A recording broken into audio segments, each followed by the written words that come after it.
Good morning. Good morning. Have a, keep having our crowd coming back, and it's good to see everyone. I haven't been here for 2 months, I think. Yeah, it's been a long time, yes. So anyway, today we're having an awareness made on mindful intentions. And so I'd like to start with awakening our perspectives and the science of mind point of view. It is not just our spoken word that has power. Every thought is a prayer. Ernest Holmes says that we demonstrate from the tendency of our thoughts. Mindful attention to our thoughts and underlying intentions helps to clarify the tendency of our thought to demonstrate the good that we choose.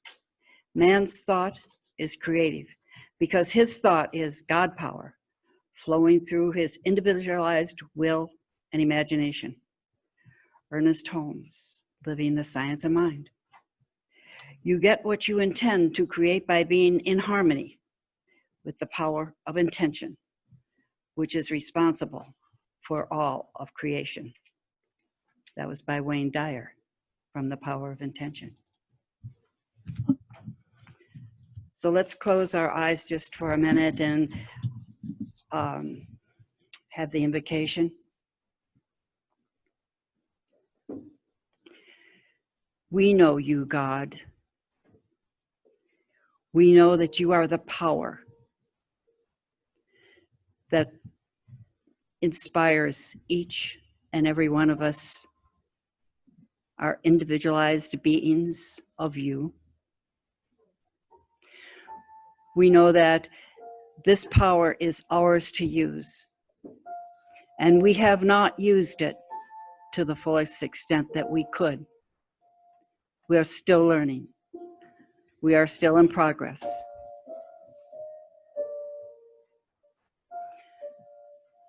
But this is the day, as is every day, that we can start anew. We can start a new life, believing what we want to believe, using your power to make it happen. And if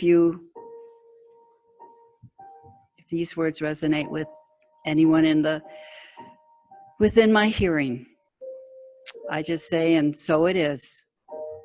So it is. Amen.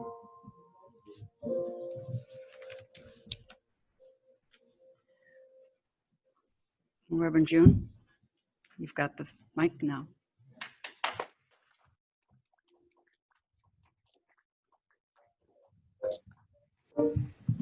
I'll say good morning. Good morning. I'm not sure where we're at with people getting on. I'm going to tap dance for a few minutes and wait and see if Jerry comes back in. Fran, would you kind of stay halfway so you can let me know if he's gotten the right numbers in? Well, it's a beautiful morning here in Cleveland, Ohio. That's the way you start the tap dance. I'm going to start by not necessarily focusing on what the message is this morning, but what's been waking me up. It's kind of like a prelude, a prelogue, or whatever you want to call it to the morning. And what has been waking me up, well, not really waking me up, but has been in my dream sleep, in my mind churning itself around, is the protests that are going on in the country today. And for some reason, I know we all know the difference between, was it protest and what's the other thing they're doing? Rioting. The difference between protesting and rioting. And for some reason, a whole lot of focus in my sleep has been on just that. It's been on protests, it's been on rioting and historical stuff. And how do you name it? What do you call it? And why? I know there's a difference. I know there's a difference in breaking windows and burning buildings and stealing, literally out and out stealing. I know there's a difference. But when I think of protesting, maybe you don't go back. For some reason, I'm going back. I'm going back, and not even necessarily to times within literally my time zone between when I was born and today. But I'm going back. And what's been coming up for me, I'm just going to name a few that I wrote down, and some of them just came up this morning, so I didn't have time to do what I wanted to do, which was to be real clear on the dates and where you might find these. But if you have a computer, it'll be easy for you to find. One of them will be very easy to find.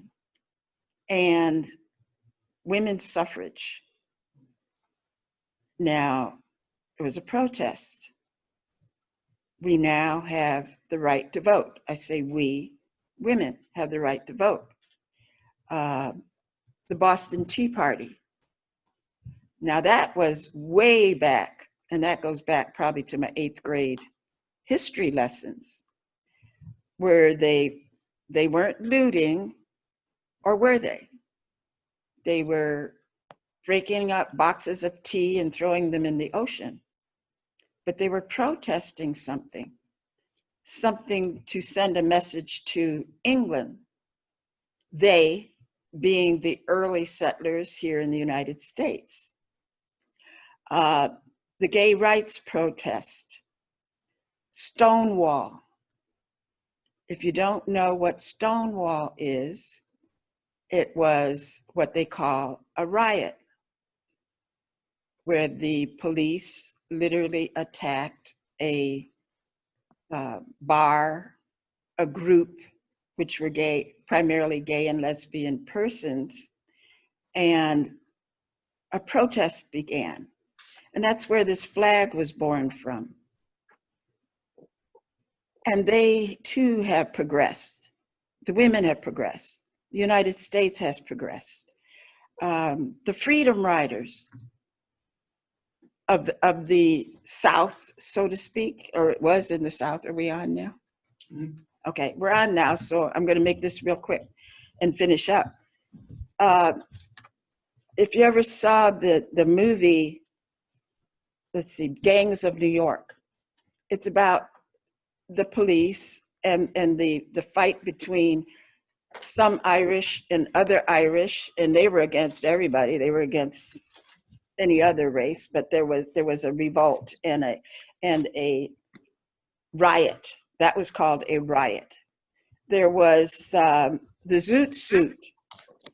I don't know if many of you heard that. The Zoot Suit protests and riots in Los Angeles in the 40s, 1940s, and it was for and about Hispanics. The Native Americans, Wounded Knee, protests. Ohio State University, right here in our own state, protests. The Trail of Tears, where the Native American people were moved across the southern area of our country. Let's see, range wars back in the cowboy days, the range wars between the farmers and the cattlemen. What else have I written here? World War II, where I lived in Riverside, California, there was a section of not little buildings, but buildings, and they called them Quonset huts. And it turns out after I was in Southern California for a while and in Riverside for a while, I found out that they were internment camps for the Japanese Americans who were picked up and put in camps. So that's my list. I know there's a lot more, but with all these protests and the riots seem to have settled and moved out, which we are very happy for. But protests, today we're going to be talking about mind. And my mind just wandered into that arena of how do you reach change without just one side realizing there needs to be change. So that's where I'm at this morning. And good morning, everybody. That was my tap dance until we got the computer up and running. But beyond what you see on television and what you hear that is going on in these different states and around the world, think about protest. Have you ever marched for anything? Have you ever not bought a product because it was said that it was supporting apartheid? And there was a particular company, I won't name the company because that's history too. Have you ever stopped doing something for the cause, so to speak? Right now, we're in a state of opening. Some places, kind of, sort of opening, as they call it, opening, reclaiming, redoing, going to the new normal, which is not a favorite expression of mine because I don't want the normal. I want the new part, but I don't want the normal. But I want to be normal, but I don't want the normal to be stagnant. I don't want to have happened what's happened now, that the normal became so normal that it became a burden and it became a stop to what we decided to do in our country and how we wanted to live. So I'm going to move into the mind and into our thinking process and mindful intentions. And the title today is, or the focus is, intentional intentions. Are you protesting when you have an intentional intention? I don't know. Maybe it depends on how you classify things. Maybe wearing a mask is a protest toward the virus.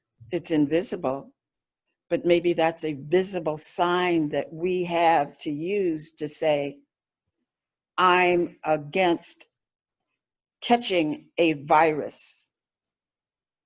And do you find yourself looking askant in the store like I did the other day? I was going to go in the frozen section of Aldi's near my home, and there was a man and a lady there, and they had their back to me. And all of a sudden, she starts hacking and coughing. And then I had an intentional issue in my body, and I looked over. She did not have on a mask. I very quickly moved to a different aisle, and I had my mask on, and I pursed my lips, and then I realized she can't even see my face. I got on a hat, I got on a cap, I got on sunglasses, I've got on this mask, And then as I moved away, neither one of them had on a mask. And she started hacking and sneezing. I went to a different part of the store. I got something else and I left the store.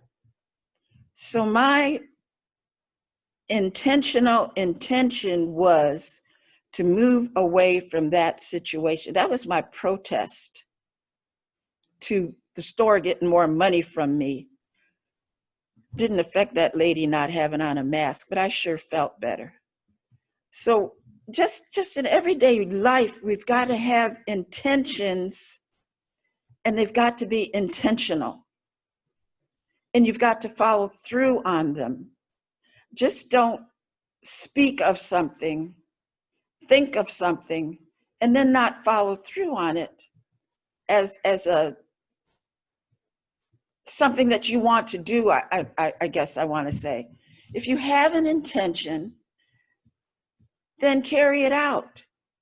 Carry out what it is that you want to have known about you. And that's where we come into mind. We're moving down to the call to action. Call to action. Who do you think you are? Not who do you think you are by putting yourself clearly in front of people and voicing your opinion. Now you might say, well, why didn't you tell the lady, where's your mask? My nickel wasn't in that dime. It's a strange world. My choice was to take care of this one and to move out of her space.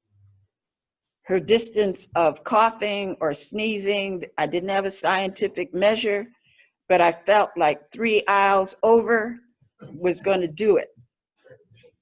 And then to buy what I wanted and get the heck out of there so that all those little germs that she was choosing to share with whoever was in the store were not in my experience.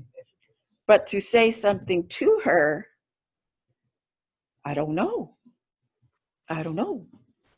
You get your dukes up? Are you ready? Well, I made my choice. So maybe you would have made another choice, so that would have been up to you to have an intention and be intentional about your intention. My intention was to get the heck out of the way of those germs. So who do you think you are? First sentence, and I have to pay attention to what we intend, underline. We have to pay attention to what we intend.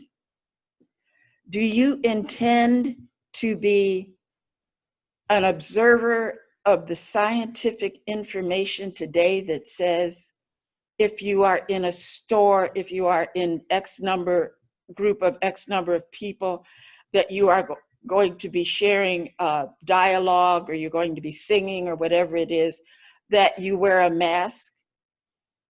That is the intention of the physicians telling us this is one way to keep you safe.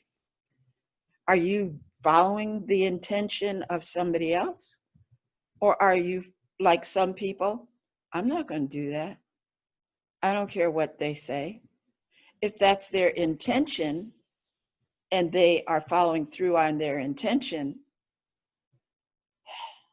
then mine is not to be in that atmosphere, not to be in that group. So what can we say? What can we do? We all must be aware of who we are. Who do you think you are? Do you think you're germ-free? Do you think you're never going to catch the coronavirus? Positive science of mind thinking. But when somebody's standing within a foot of me and coughing and sneezing, my intention is to get out of that realm of what the reality says is move away. So I'll get back to the words here. We don't want to create our life or our experience by default. And again, I address that word default. I'm not super duper whooper good on the computer, but I know that if it says, do you want to go back to the default position, it puts your computer back to what it used to be. I don't want to go back to the new normal. I don't want to default back to a country that I live in that we are going to have going on what we have going on now. And it's not just now. That list that I read, the protests have been going on about an awful lot of things for many, many years. Jesus went into the temple and knocked over the tables where they were making money on a Sunday. Protest. Followed through on it. There were rules and principles that people were supposed to be following. He said, no, not in my house. So think about what we want in our house, which is the United States of America. So the protests, not the rioting, the protests have moved us forward and forward and forward. And somehow some stuff got stuck. I'm not just talking about racial stuff. I'm talking about anything that you can come up in your mind that you feel is stuck and needs to move forward. Have a protest of your own. Get your science of mind to working and start praying. I told somebody today I was going to bring up answered prayer. She shared with me about a friend who had brain surgery, extensive brain surgery from what she described. And I may get the days mixed up, but I think I'm pretty accurate. Went in on Tuesday, Thursday, up and about, now home, moving around, walking around. She had put in a prayer request. Prayer works. Intention works. The man decided, they say I need this surgery, I'm going to do the surgery. That was his intention. The doctor said this surgery is going to be successful because that's why we're doing it. That's their intention. They had everything they needed. Their intention was set. They did what they were supposed to do. He did what he was supposed to do. And in God's ear, the prayer was there. The intention was set. The intention was met. Pray. Pray that what we are moving toward is going to shift our planet. And it's going to continue moving. Sometimes I think we get too satisfied. We get too comfortable. We have nice cars. We have nice homes. I know there are people who may not come up to the equivalent of my nice, but whatever they have, they have. But what I'm saying is those of you that know what I'm talking about, you have a nice home, you have a nice car, you have nice friends, you have a nice family, you have nice this and nice that. Don't get too comfortable. Make sure that you stay prayed up, because just like this country, if you get too stagnant, if you're not paying attention to what it is you want in your life or for those around you, it's going to be the new normal over and over again. And you're not going to be anywhere closer to peace and harmony and joy and prosperity and love in your life. You'll be fine, but you won't be doing anything that is going to benefit you to change without a riot occurring in your life. And I don't mean somebody's going to break your windows or come in and do harm to you. I mean, there's going to be something, the whirlwind is going to blow. I realize when I say those things that it sounds very negative. I don't mean it to be negative, because to whatever degree change comes about in your life that you're uncomfortable with, it can be a whirlwind. But if you are prayed up and you are aware that if you are continuously being the maverick, the word maverick for this month, if you're being a maverick in your own experience, in your own life, not just sitting and watching the news and saying, ain't that awful? It ain't awful. It's progress, evolving. Look back at some of these protests, and without them, we wouldn't be where we are now. I celebrate June is Gay Pride Month. At the end of the month, there's one of the lessons that addresses it, and I decided, why wait till the end of the month? Let's begin today. If you're not familiar with the Gay Pride Month, there's a new flag that the gay, lesbian, transgender, and there's a couple other words that I'm not up on yet, but there's a new flag. And the new flag has a black stripe, it has a brown stripe, it has a pink stripe. I think that's the colors that have been added. So they have protested within themselves. I say themselves, those persons who may be gay or lesbian, or those who are in their awareness of needing change, that they have evolved into a new system. And since the Stonewall rioting in New York City, in Greenwich Village, and I can't tell you what year it was, I believe it was in the 50s, but look it up. That's where they began protesting. And if you're any awareness of the news or the progress that has been made in gay and lesbian, transgender rights, if you aren't, then you're probably not paying attention.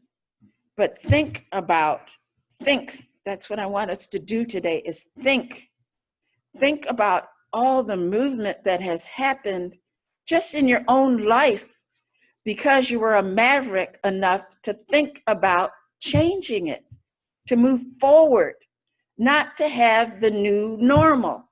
Just take the normal part off and use new, just to be new, just to be aware, just to change.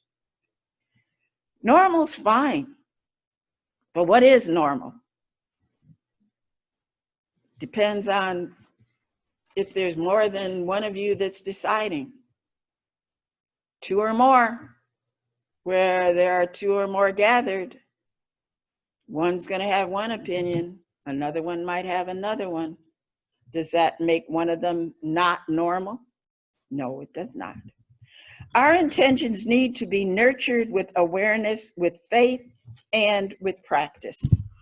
The practice part is your prayer work. The practice part is reading, not junk, reading factual information. What does a particular group want you to know? If it's a fringe group and you want to know about the fringe groups, then read about the fringe groups, if that's what you're into. If you want to know facts about what is going to change your everyday wholeness, happiness, clarity, higher consciousness life, then go to the source. If you go to others, you're going to find out that you're getting an opinion from someone. If you go to the source of information, that is, I don't know how to put that the right way, but I think you know what I mean. Even the newscaster, even what I say, the newscasters, what I say, You don't have to accept it just because I think it or just because I say it. Go and check it out. I got a new phone for those of you who are amazed. I have not just a flat phone.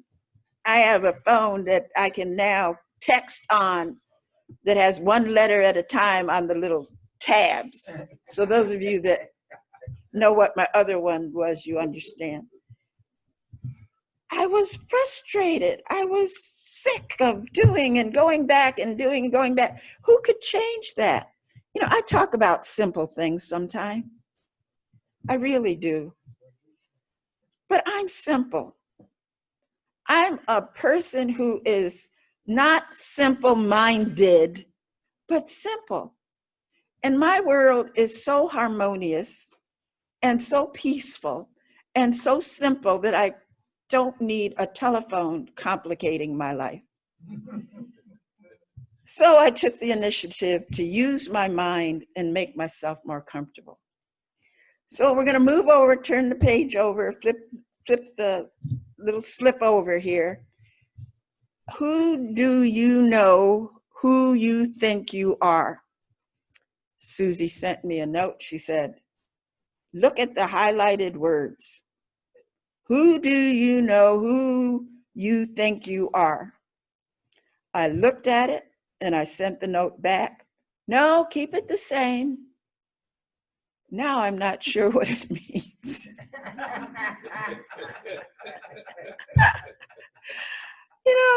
Okay. So I'm thinking maybe, who do you think you are? But then it's like the question before, who do you think you are? So who do you know that thinks you're different than you are? Who do you know who thinks you're different than you are? There's a couple classes, science of mind classes that come to my mind. And one of them is you put your name on the top of a piece of paper, and then the class walks around and they write who they think you are. They write what qualities they think you have.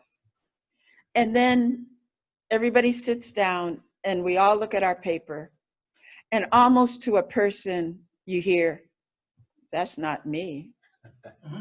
Why do they think that? I mean, just literally saying it out loud. So how comfortable are we with who others think we are? And what I notice is, especially the good stuff. What about the negative stuff? Yeah, I know I'm that. But when it comes to the good stuff, who do they think I am? Who do you think you are? Who do they think you are? So your life reflects how you feel about yourself.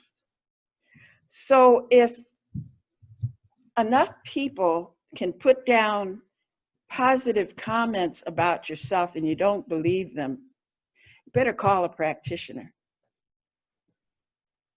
Or maybe take a chance and say to the person, let's sit down and talk about me.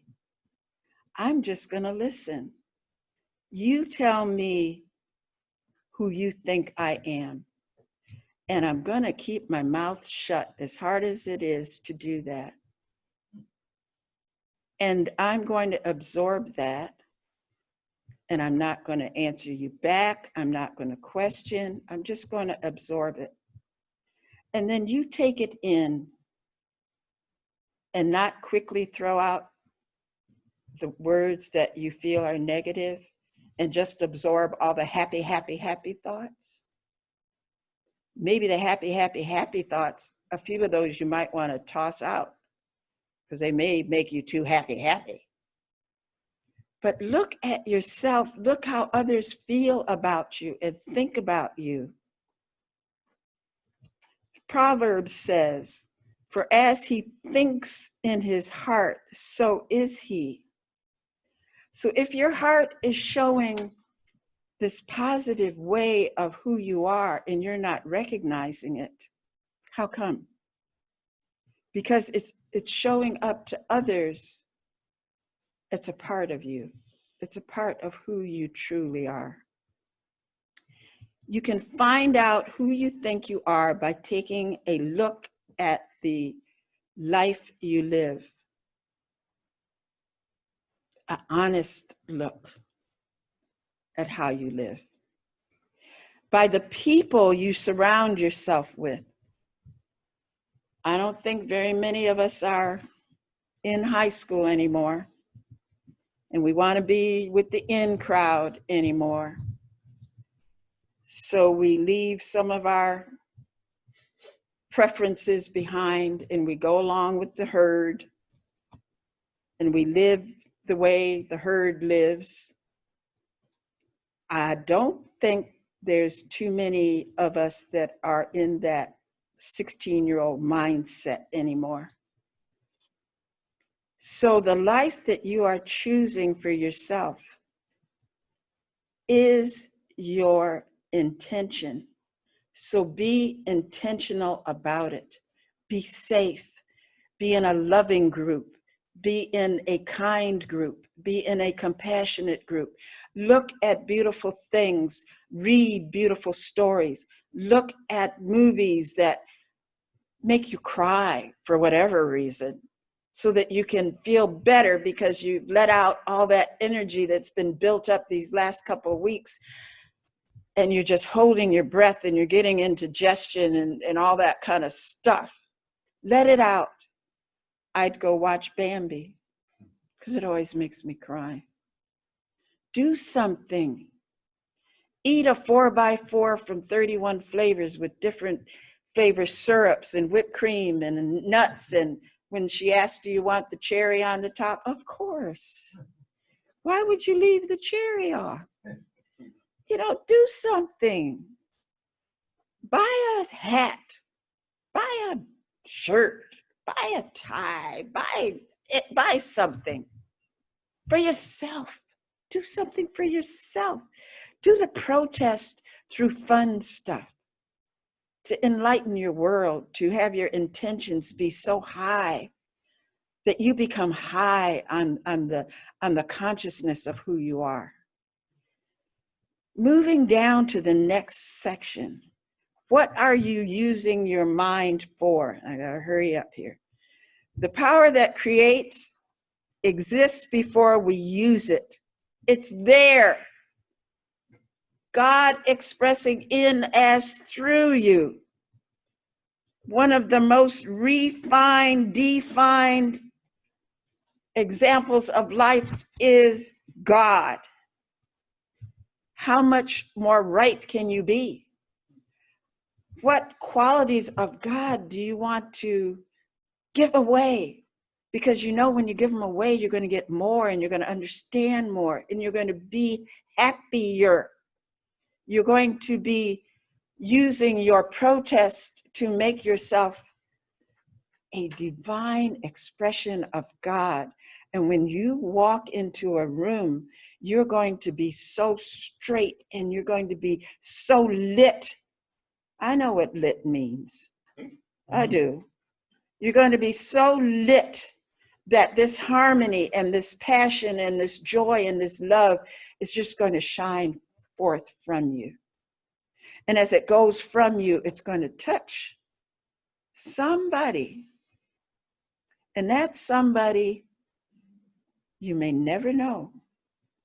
But that somebody's going to get up and they're going to move and they're going to start thinking in a different way because they have been transformed by your, what do we call it? Not a riot, but a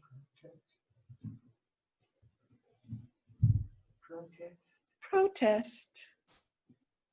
A protest against anything unlike who you are.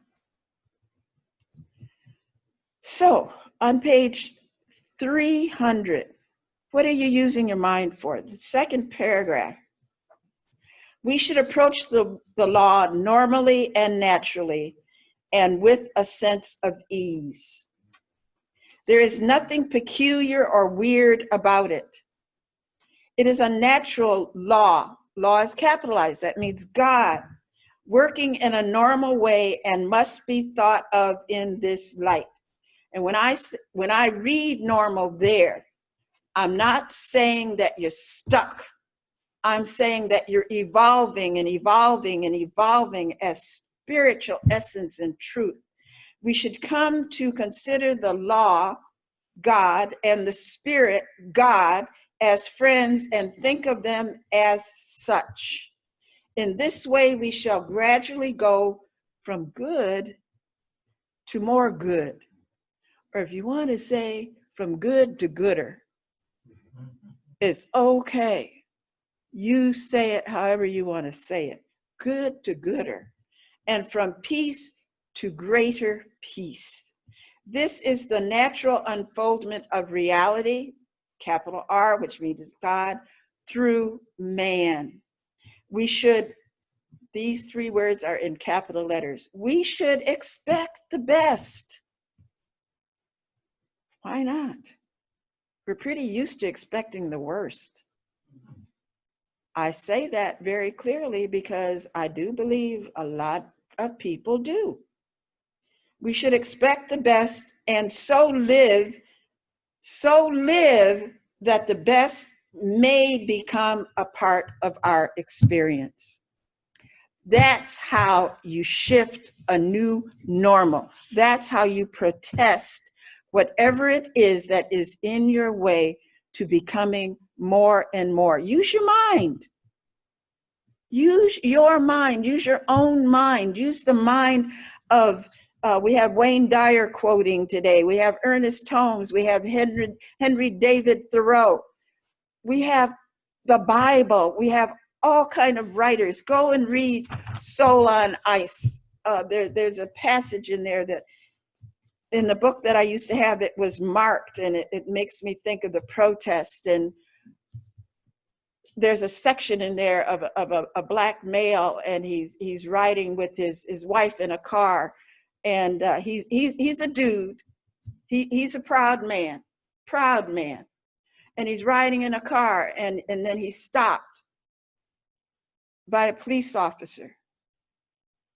And in his mind, in his survival skills, in his awareness of what he feels he needs to become, he cows down and he begins to respond in a way that, as big as he is, that when she looks at that man, he starts shrinking and shrinking in her eyes with every word he says,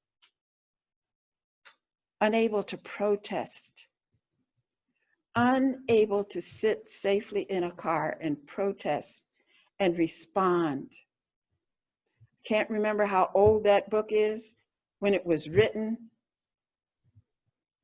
but the author became a religious science minister. Help me, what's his name? Soul on Ice.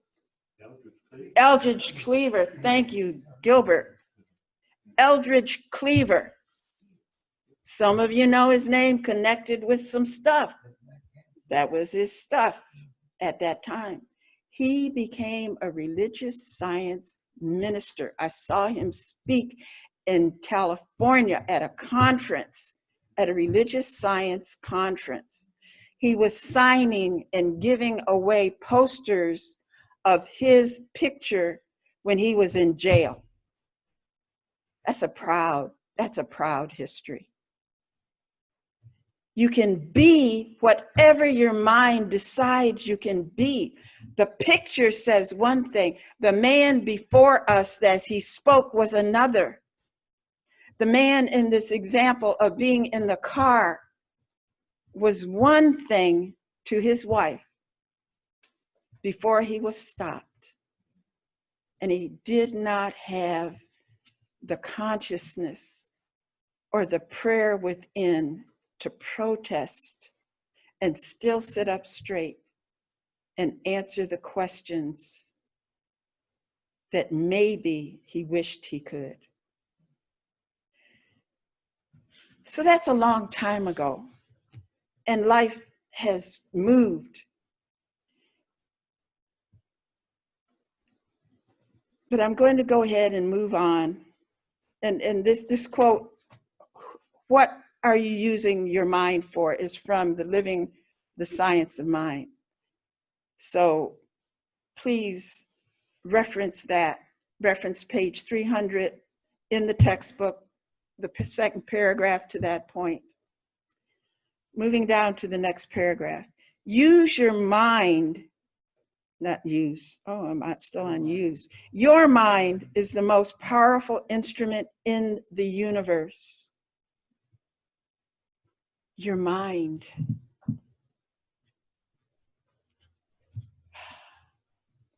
There was a point in time in mine and Reverend Leora's life that our mother,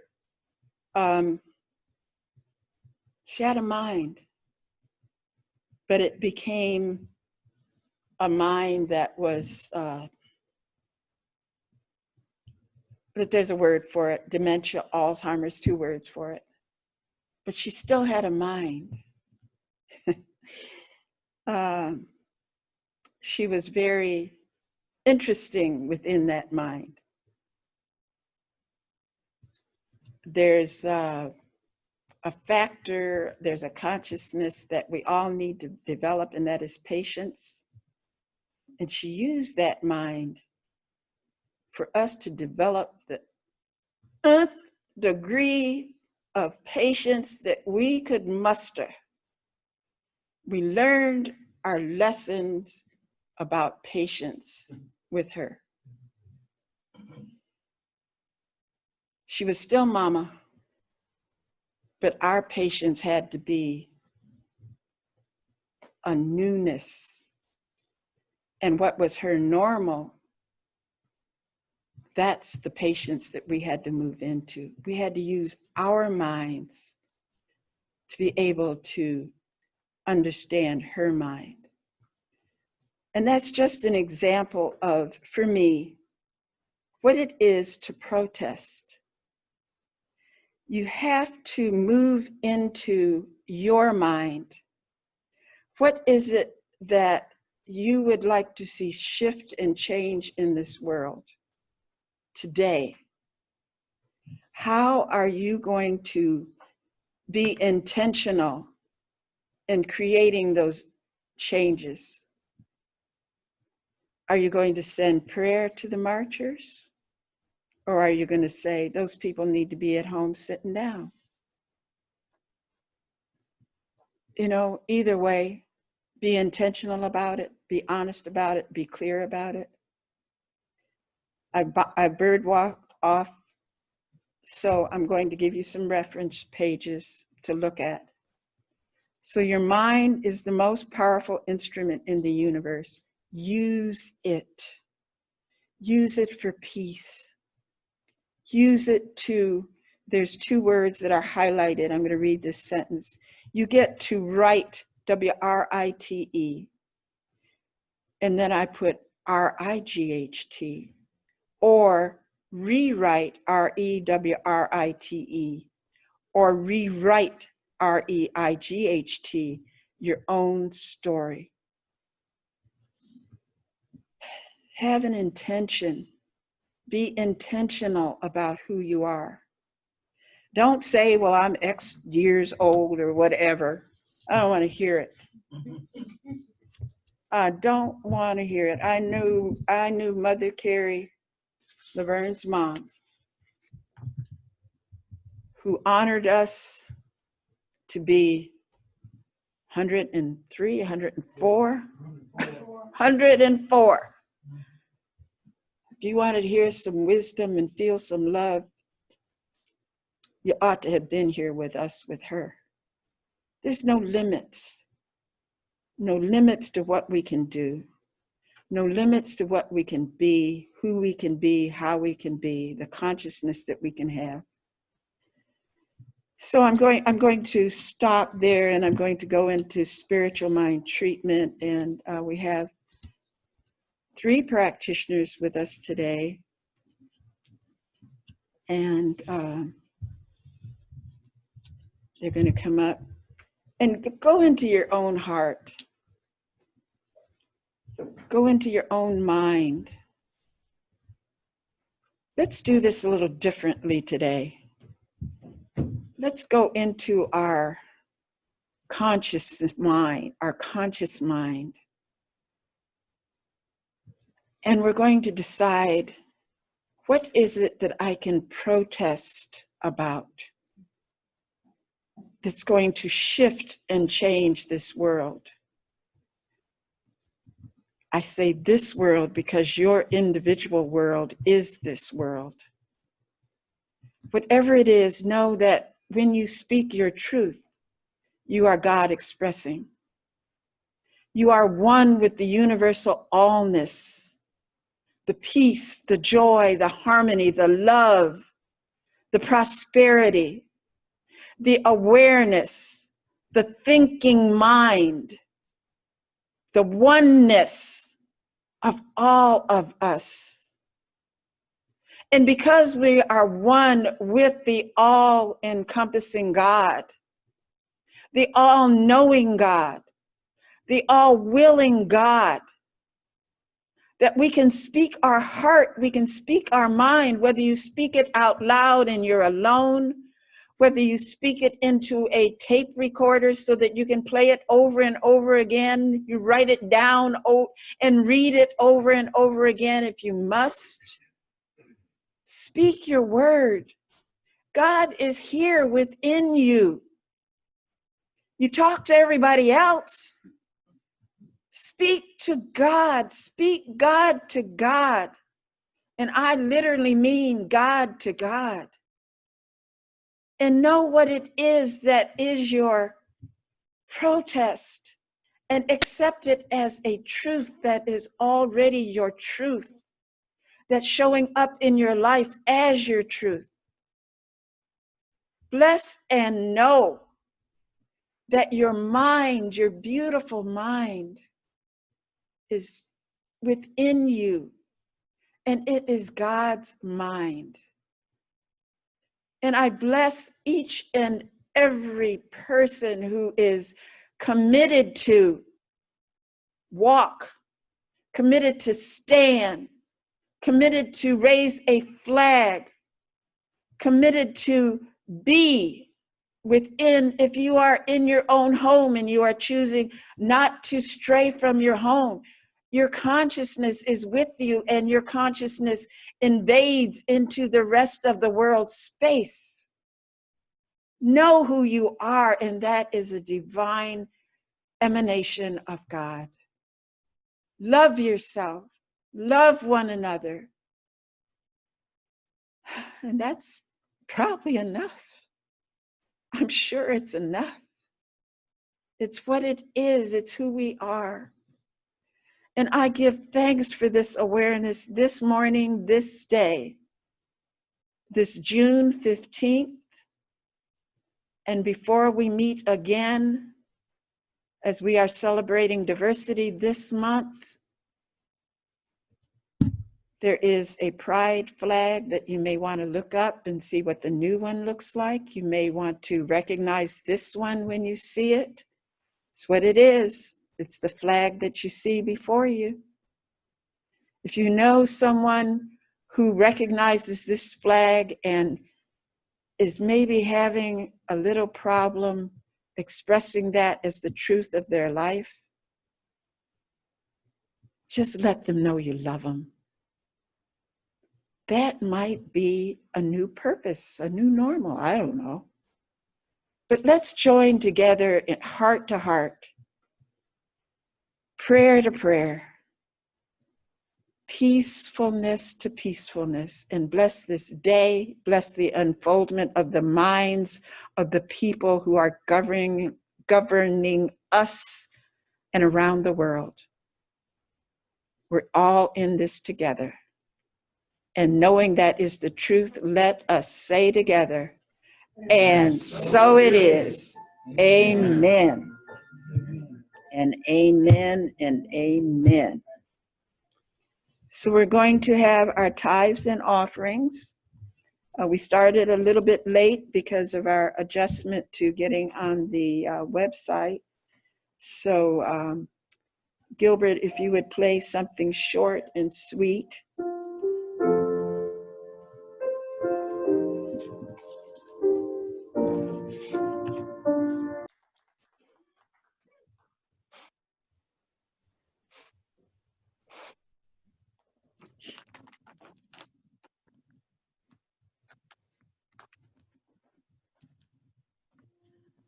Yes, it's true. I'm moving, and I'm going to miss everyone.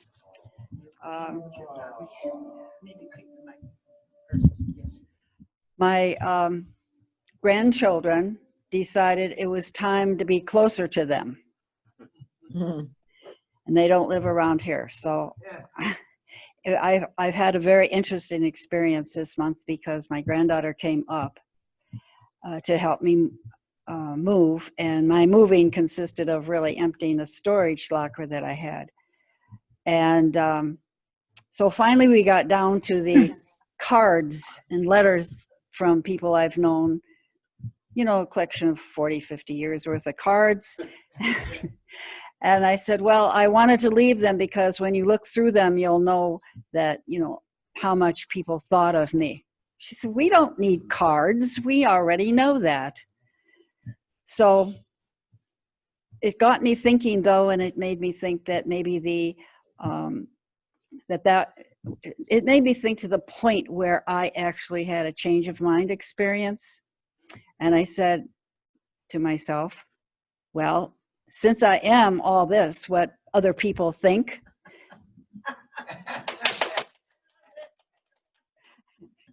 since that has now occurred, I think I should act that way. So I'm making some changes in my thoughts, and they'll be manifested. Sure, I'm pretty soon, I'm sure. But part of my benediction is going to be like reading a poem because it is so pertinent and so important to just, it's important to just listen to these words. It's a letter, actually, to humanity. The earth whispered, but you did not hear. The earth spoke, but you did not listen. The earth screamed, but you turned her off. So I was born. I was not born to punish you. I was born to awaken you. The earth cried out for help. Massive flooding, but you didn't listen. Burning fires, but you didn't listen. Strong hurricanes, but you didn't listen. Terrifying tornadoes, but you didn't listen. You still don't listen to the earth. When the oceans, fish, and animals are dying due to pollutants in the water, glaciers melting at an alarming rate, severe drought. You didn't listen to how much negativity the earth is receiving. Nonstop wars, nonstop greed. You just kept going on with your life. No matter how much hate there was, no matter how many killings daily, it was more important to get that latest iPhone than worry about what the earth was trying to tell you.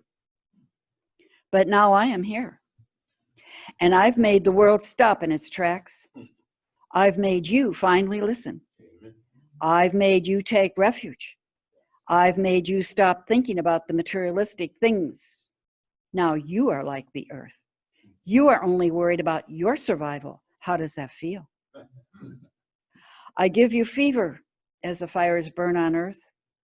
I give you respiratory issues as pollution fills the earth's air. I give you weakness as the earth weakens every day. I took away your comforts, your outings, the things you would use to forget about the planet and its pain. And I made the world stop. And now China has better air quality. Skies are clear blue because factories are not spewing pollutants and polluting Earth's air. The water in Venice is clean and fish and dolphins are being seen because the boats in the water are not being used. You are having to take time to reflect on what is important in your life. Again, I am not here to punish you.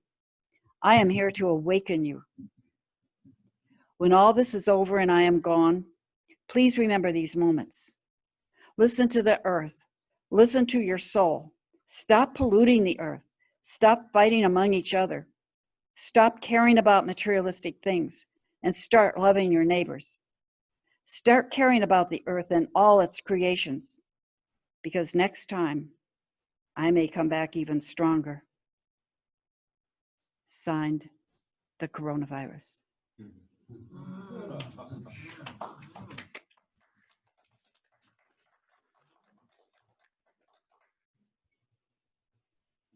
I have to give credit to Megan, who found this poem.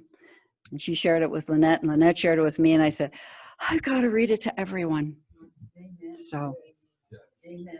wasn't it just perfect for Of course. a perfect ending? Yes. Okay.